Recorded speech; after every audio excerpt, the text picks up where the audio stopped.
If you like my solution, please subscribe and hit the like button. Hello student, here is a JEE Advanced 2025 question, and if you like my videos, please subscribe the channel and hit the like button. Figure shows the configuration of main scale and vernier scale before measurement. Figure 2 shows the corresponding configuration to the measurement of diameter of a tube. The measured value of D is.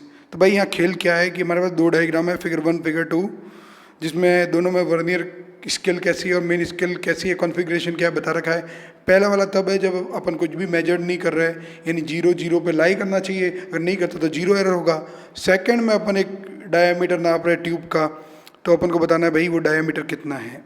तो diagram यहाँ पे थोड़े छोटे दिख रहे हैं, मैंने इनको थोड़ा बड़ा कर दिया है और आपके सामने पेश किया है। तो आप यहाँ देख सकते हैं कि जब हम कुछ भी नहीं नाप रहे तो 0 कोइंसाइड कर रहे हैं, राइट। 0 जो है कोइंसाइड कर रहे हैं, इसका मतलब है नो 0 एरर, कुछ भी 0 एरर यहाँ पे नहीं है। अच्छी बात है, क्वेश्चन इजी हो जाएगा।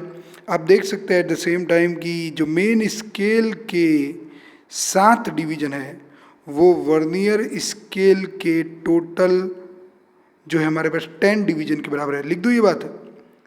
तो पहले तो मेन स्केल डिवीजन कितने का है, तो मेन स्केल डिवीजन कितना, 1। तो भाई आप देखिए 1 सेंटीमीटर के 10 टुकड़े करेंगे तो एक टुकड़ा कितने का होगा, तो 1/10 of 1 centimetre, so it's 1 millimetre, correct.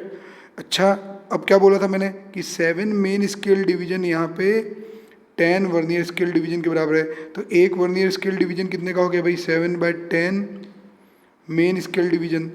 तो भाई 7/10 यानी 0.7 मेन स्केल डिवीजन 1 मिलीमीटर, तो भाई लिख दो 0.7 मिलीमीटर, करेक्ट है भाई। आपको ये बात समझ में ही आ गई होगी, कुछ भी दम नहीं इस बात में। अब सेकंड फिगर देखो, इसमें क्या देखते हैं हम। आप ये ब्लू जो मैंने शेड किया है उस पोर्शन को देखो, वहाँ पे देखते हैं तो पता लगता है कि ये क्या चीज़ है। अब देखिए ये तो 1 वर्नियर स्केल डिवीजन है। अच्छा, ब्लू और रेड मिला के क्या है, सर ये तो 1 मेन स्केल डिवीजन है। अच्छा, तो रेड क्या है, रेड हमारा वैल्यू है जो 1.1 सेंटीमीटर से आगे। कहने का मतलब अपन डायमीटर नापना चाहते हैं। अब 0 ऑफ वर्नियर स्केल देखो, 0 ऑफ वर्नियर स्केल कहाँ आ रहा है, वो 1 मिलीमीटर तो क्रॉस भी कर चुका है, यानी 1 मिलीमीटर तो होगा ही, प्लस ये जो रेड पोर्शन है वो कितना होगा, साफ दिख रहा है, 1 main scale division minus 1 vernier scale division. Clear है भाई।